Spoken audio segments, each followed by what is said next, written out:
Deadpool. Just by watching this guy is enough to tell you that I came out from watching Deadpool 2. This little stuffed figure, I got it on the crane machine in the cinemas.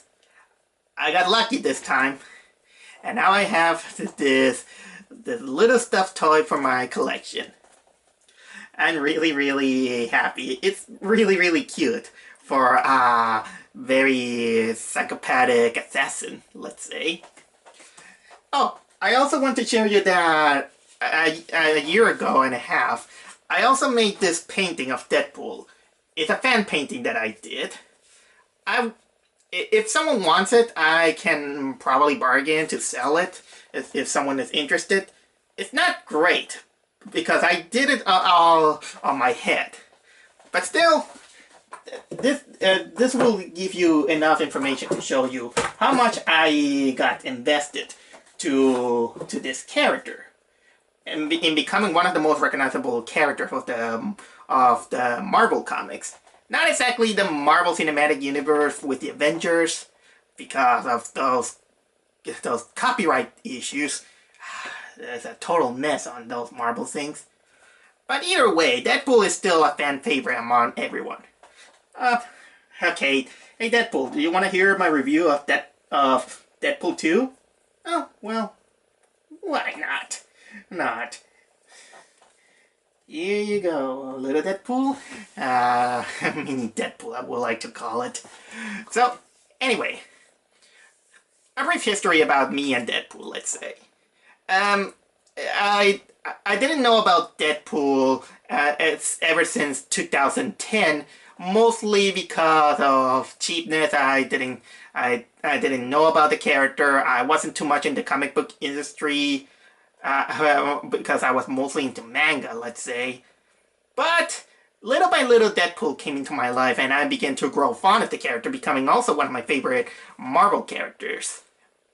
And well, I did saw some videos of his video game escapades. I did see him in some animated features, and yeah, he is a really funny character.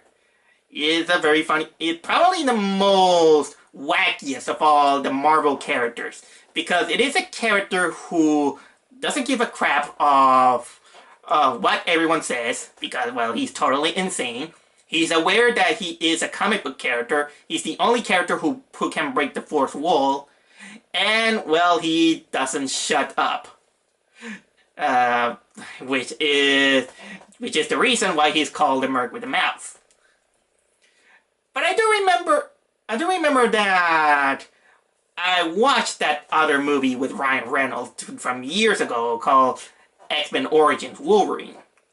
I never knew about Deadpool, and so this is why I kind of thought that the movie was okay until after studying the background of that character, I began to realize why everyone hated that portrayal. And in simple terms, I will say that it's because it betrayed what we were expecting in the characters. Which, now that I think of it, it doesn't surprise me because 20th Century Fox has that tendency to screw many of the Marvel characters, and even with their creative liberties, they don't feel right at home for the fans. And Deadpool is no exception. And well, the actor who played Deadpool in that movie, he was passionate to revive the character, and he fought long battle to finally get the chance to create the Deadpool movie that we all wanted to see. He got it with a minimum budget, and 2 years ago, the movie finally that movie came out, and I love it. I love that movie on par to Zootopia. Those two movies became one of my favorite movies of that year, to the point that I even got the Blu-ray of Deadpool. And it was no mystery that there was gonna be a sequel, and that's what we were expecting. The sequel, we were expecting it. I was so eager to watch it, And well, the only thing that I knew is that it's gonna have a little bit of a bigger budget, and it's gonna introduce the character that fans like to team up with Deadpool, and that is the character of Cable, the son of Cyclops and Jean Grey from the future. So right now, I just came out of the movie. I'm gonna warn you, there's gonna be some spoilers because there's some stuff that I have to talk about it. But I'll say this: I just came out of the movie with a big smile on my face. I really, really, really, really like this movie. It was a funny movie, really funny. But comparing to the first one, well, let's say that it does suffer the sequel curse, that it's not going to be as great as the first movie. It has its problems, but that doesn't. But that's no excuse to make Deadpool 2 a bad movie. Actually, it's a pretty solid. Well, not too solid movie. Let's say that it's an enjoyable sit. Something that could go along with your collection for Marvel fans. One thing I can agree with when analyzing the first movie is that the story is pretty basic, let's say. I mean, it's the typical origin superhero story, but has some creative liberties. And, well, it's just the typical superhero origin with the damsel in the distress thing and the love story that many of those basic superhero movies has, let's say. And it's no mystery that it was pretty basic. But that basic thing can be forgiven as long as the rest of the content is good. And in Deadpool's case, it does it. It even makes fun of those tropes in a way. And Deadpool 2 is no exception. It plays out a very basic script. There are some things that they're kind of recycled here and there, but again, the movie has the liberty that it makes fun of it. It plays along, and we have our favorite character kind of complaining about it. So, in this case, I kind of like that Deadpool says that despite this being an R-rated film, this is a family movie. And yeah, even he makes fun of it by saying that, hey, you know that a family movie always starts with a murder? I mean, look at this. Bambi, what was it? Frozen, I think he mentioned. And I don't know why he mentioned Saw 7. Because that one doesn't feel like a family-friendly film. But well, he says that it's a family film in a double meaning by saying that, well, this is the you have to know what is the real meaning of family. So yes, that's technically a family film. But anyway, the basic premise is that Deadpool Deadpool, again played by Ryan Reynolds. I almost called him Ryan Johnson.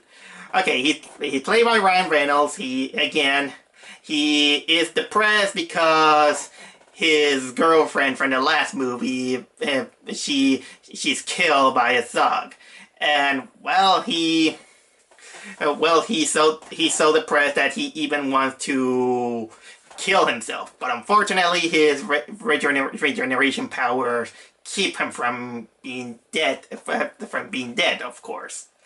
And after some shenanigans that make him land into the X-Men Academy as a trainee, again with Colossus and oh God, I forgot the name of the girl. Okay, I have it here on the IMDb. Negasonic Teenage Warhead. Yeah. And a pink girl that, what was the name of the girl? I don't remember, but she is she's Negasonic's girlfriend, and because she's Asian and has a pink hair, Deadpool just called her Ukio or something like that. Oh, and before I continue, I really like the joke that Deadpool complains that the X-Men mansion is technically very, very empty. He complains about the studio budget and all this stuff. That was a joke from the last movie, but I love that they expanded by having on the background the rest of the X-Men in one room. I mean, I saw Beast, Professor X, and everyone just watching the whole scenario, and they closed the door like they don't want to be seen by Deadpool. It's like, shh, don't let him see us. That I love.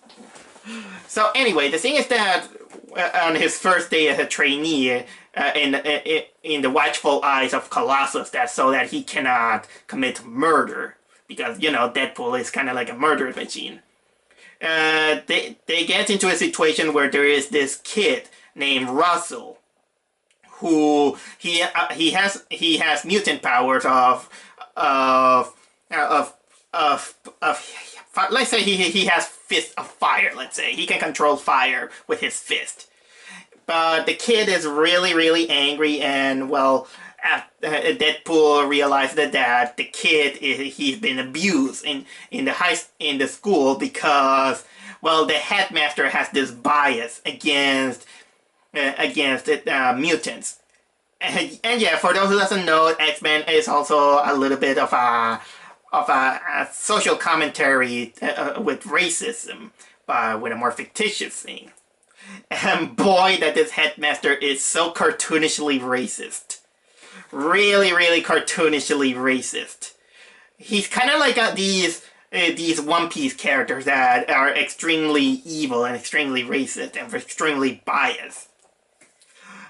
But anyway, after Deadpool finds out that the headmaster has committed murder and the kid is out of control, he decides to make justice in his own hands. He kills other people, and of course, he and Deadpool and the Russell kid are sent into mutant jail, where their powers are suppressed with a collar and all this stuff.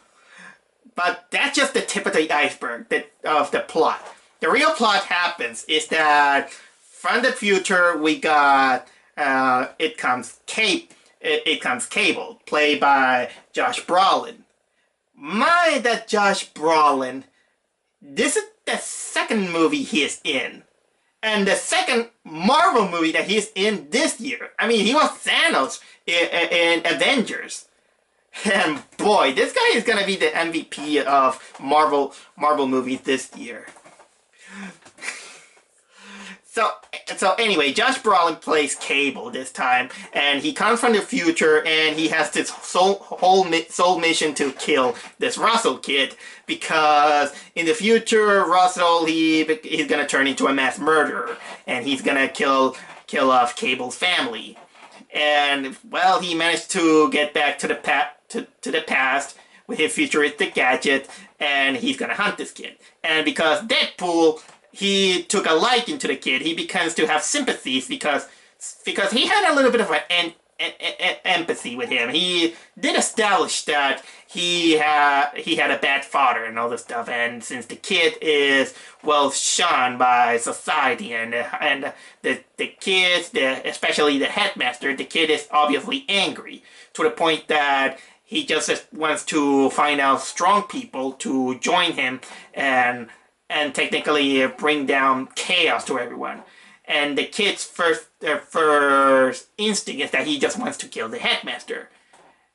Even though the headmaster really deserves to be killed in a way because the way he is, I kind of also understand the reason why they don't want to show the message that you can't have this. You can't stoop down to the level of a murderer in this case. But anyway, Cable wants to kill the kid and stop because apparently in the future the kid, after he gets his first kill, he's gonna have his first taste of blood and again turn into a serial killer.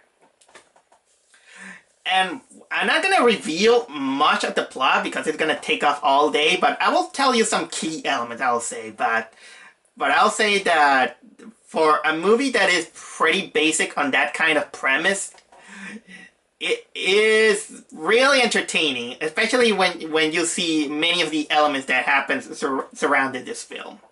First off, we have the acting, which is obviously great. Ryan Reynolds, he really proved that he was born to play Deadpool. And Josh Brolin, he was also a great Cable. And there are other actors that also take part on this great B movie. I will call it B movie because of the low budget and so special effects, but that's still enjoyable. But whatever, whatever.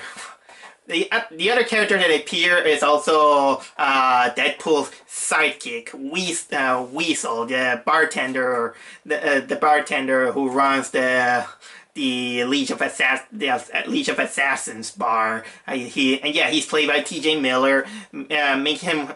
This is one of the few roles in which I can tolerate T.J. Miller. I already told you about Colossus, Negasonic Teenage Warhead, and Ukiyo Girl, that they also do their part, but they don't appear as much like in the last movie. And well, the Russell kid, for a chubby kid, okay, no offense, just in case, he's chubby. He's chubby, and I like that. I like that aspect because he also makes a criticism about how there's this discrimination of heroes when all the heroes are kind of good looking and buff and all this stuff, and the kid is well, he's attractive. It's just that he's chubby, and there's this discrimination to that, and I like that how this kid in a way criticized that. And well, the thing is that this kid is really good. He's a really good actor on showing his anger and his emotions at hand. We also returning from the first movie, we got the indie taxi driver, in which this guy also has a little bit of a weird arc. I mean, in the last movie, he was just a guy given a ride to Deadpool, and he follows his instruction to kidnap a rival of his love and all this stuff. And apparently, somehow mirroring the movie, the guy has his first taste of blood so much that he just wanted to join the League of Assassins, and he just kind of turned into the intern of the bar, and he's just there doing cleaning. He doesn't make driving. He just wants to participate in missions, but T.J. Miller's like, no, just do you can't do that. You're useless. Just clean up this mess and all this stuff. And boy, this guy's arc is kind of hilarious, especially the part in which, well, after escaping from the jail, Deadpool and Weasel, they decide that in order to stop Cable, they need a team. So they have this audition to recruit many of those obscure heroes that, from what I heard, that is. I don't remember all of them, but I think one of them is he has electric powers, and I don't remember much. One can spit out acid. One is technically invisible. He's known as the Vanisher. There's also this woman who is named Domino. I'll get to that woman just in case. And the part that made me laugh a lot is that the last guy in the audition is this regular guy named Peter. And during the audition, we see the taxi driver. He's just there with a mop. And during the audition, Deadpool and Weasel are like, so, okay, what's your superpower? Huh? I have no superpowers. You do realize that this is a superhero mission. Yeah, I wanna give it a shot. You're in. And the taxi driver, fuck! a regular guy out of the blue. I don't know. Maybe it's the mustache that maybe it's the mustache that got his charm. But anyway, the least I could tell you is that this whole team gets wiped out in seconds in one of the most visceral, bloodiest moments you could ever see on any Marvel movie. Boy, that this team gets wiped out. The only survivors are Deadpool and that Domino girl. Now I'll talk about Domino. Domino is played by Sassy Beats. She's also one of the best parts of this movie because Domino entered the team because she has a great superpower, and her power is, believe it or not, is luck. She has the power of luck. And I like that Deadpool and Weasel is like, your power is luck? Yep. Luck is not a superpower. Oh yes, it is my superpower. No. And they have this banter if luck has superpower or not. But essentially, it does. She's a walking lucky machine. Everywhere she goes, there's chaos all surrounding her, and she gets miracle after miracle after miracle, avoiding all situations where she could die. Even the parachute scene, she survived as a miracle. She knows martial arts, but wow, she's like a walking white cat, I will say. Man, she's kind of like the Marvel equivalent of Nagito Komaeda from Danganronpa. But yeah, we get this great action scene in the chase, and then it's also revealed that Russell team up with another inmate in this prison, which is apparently they build it up that it's a giant monster, and it took me guessing. I didn't even saw trailers or anything related to it, but it was my big surprise that the one he team up is none other than Juggernaut. Yep, the Juggernaut is on this movie. We got another CGI giant, and that's pretty much another few things that I want to explode from this movie. I also want to express that the audience really had a great time in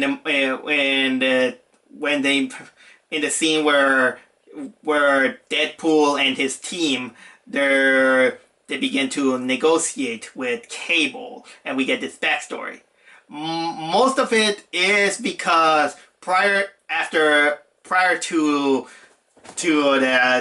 the chase scene and when everything was over, Deadpool apparently he got ripped in half by Juggernaut. So his regeneration power has to make him wait and have the lower torso regenerate on its own. But you know that regeneration, it takes time, it's slow. So we get this weird image of, imagine the upper torso, Ryan Reynolds as an adult, but the lower torso is of a baby. Yeah, they crack out jokes and make fun of Deadpool looking like a Muppet in this case. But personally, he kind of looks. How can I explain it? Remember that short sketch of the first season of Rick and Morty? There was this sketch of this guy named Baby Legs, which is essentially an adult with baby legs. That's what it looked like. We finally have a big screen version of Baby Legs. And boy, that the whole audience laughed out loud. And trust me, that is probably one of the most iconic moments that you're gonna see on this movie. Also I gotta mention that the movie also makes fun of the lazy writing about time traveling, about how they mentioned that how time travel sometimes they make out of convenience. In this case, let's say that well, Deadpool kind of bring up and saying that, okay, Cable, why did you want to kill that kid? Why did you end up in this? Why did you end up in this particular time? Why didn't you go back to kill the kid when he was a baby? But he's just saying that I only can go travel back in time twice. One was to come here, and the other one is to return home. Ah, I see. Ah, lazy writing. Yeah, that was gonna take place almost at the end of the movie, where we have this climactic battle in which what I like about this movie also is that technically the antagonist is not necessarily a big evil. How can I say, someone very evil, let's say, like in Ajax in the last movie. It's not technically a villain just for the sake of being a villain. The Russell kid, he's hurt, and he does want to have his revenge. Although, again, I find it justifiable that the kid wanted to have revenge for the torture that the headmaster have. And again, that headmaster is really cartoonish. Even as an actor, he hamps it up a lot. But still, that's kind of delightful in a way. And, well, Juggernaut in this case, he kind of becomes a little bit like his sidekick. But of course, we can't deny that Juggernaut is still a threat.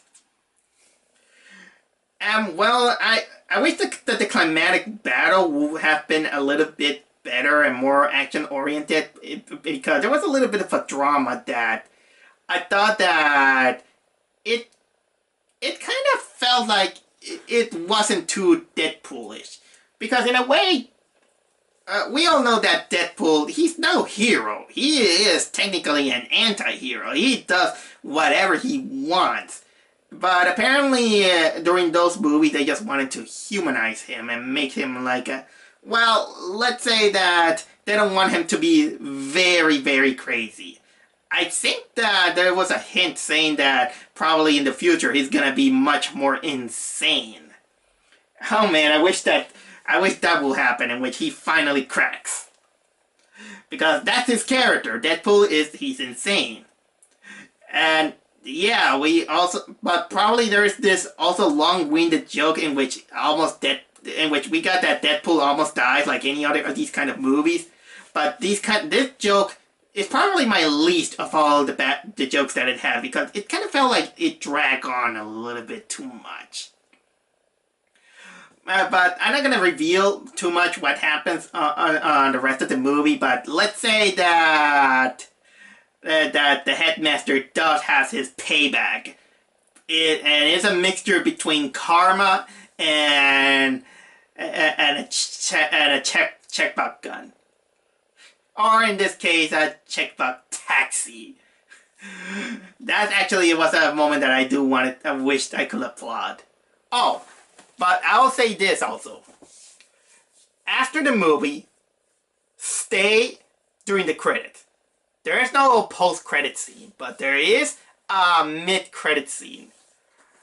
And you know what? I'm gonna put spoilers. When this one disappears, that means I'm gonna stop talking about what I'm gonna talk about. Ready? Okay, here goes. After everything is fine and dandy, Cable did save Deadpool from dying because he reversed time and managed to save him. And managed to repel the bullet that was gonna fatally injure him.